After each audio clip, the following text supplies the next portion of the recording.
Well, not all visitor business is legitimate business. If you have no business license and pay no taxes on Guam, you might want to be on the lookout for whistleblowers.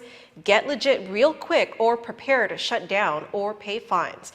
PNC Chirag Bojwani brings you a months-long investigation into the black market visitor industry right here in Paradise. Here's more. Illegal bed and breakfast, short-term rentals. This is not the first time you've heard about them.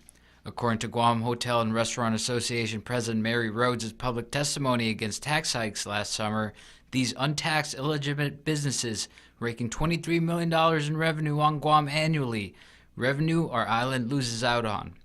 With the cash-strapped government, one might argue any funds brought into the island of Guam is a positive contributor to the local economy.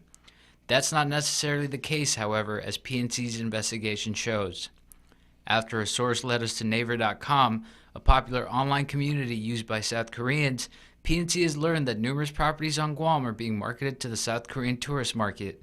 Naver allows users to create clusters of online communities in which individuals with shared interests are able to join a community and engage in dialogue.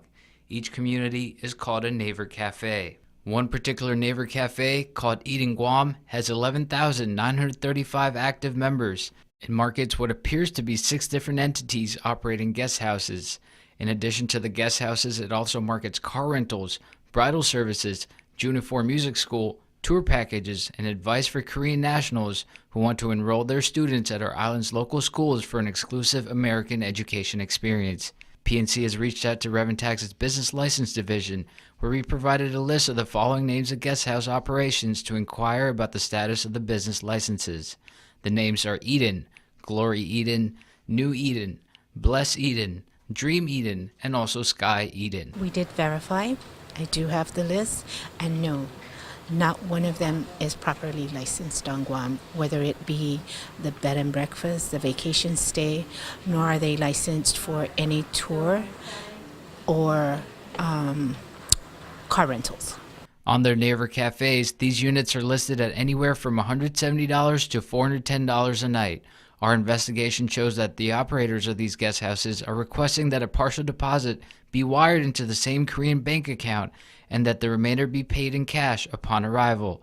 No credit cards accepted. With the foreign transaction, as well as an unregulated, untraceable cash transaction and no business license, our local government seems to be the loser here. PNC visited 2 of the properties listed on the site, one being Horizon Condominium in Upper Tumon and other Bless Eden in Lower Barragata Heights.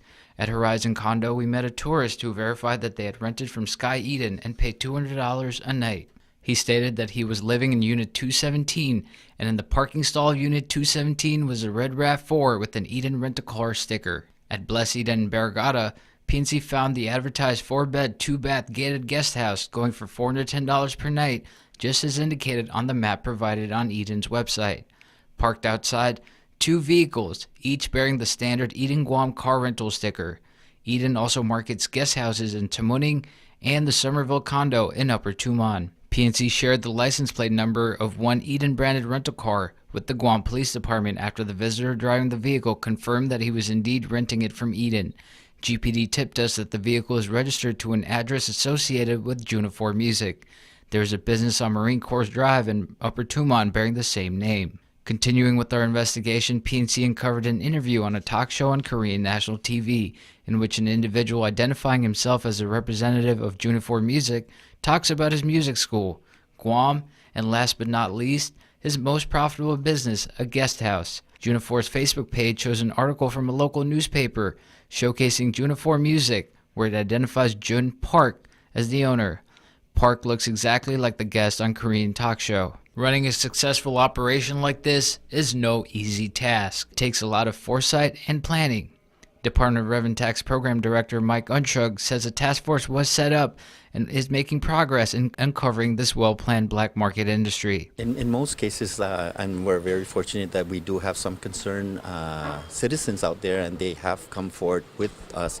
That is how come we were aware of some of the bed and breakfasts that are out there. We do have a form that we have them fill out, and they can be kept anonymous so that they are not affected by it, and we do hold that to the strictest of confidentiality. It all boils down to safety. even for the person doing business. Unshug warns illegal operators to beware. If you're caught, you run the risk of being fined by a laundry list of GovGuam agencies. Chirag Bojwani, PNC News. And when PNC approached Horizon Condominium's manager on duty, he stated that this was a recent development and that they were looking into it. Meanwhile, CoreTech International, the owner of the Somerville condos, noted that, quote, CoreTech Development took action when it became aware of these activities in the past and continues to have a zero tolerance policy for this and any other illegal activities, end quote. To read CoreTech International's full statement, log on to PacificNewsCenter.com.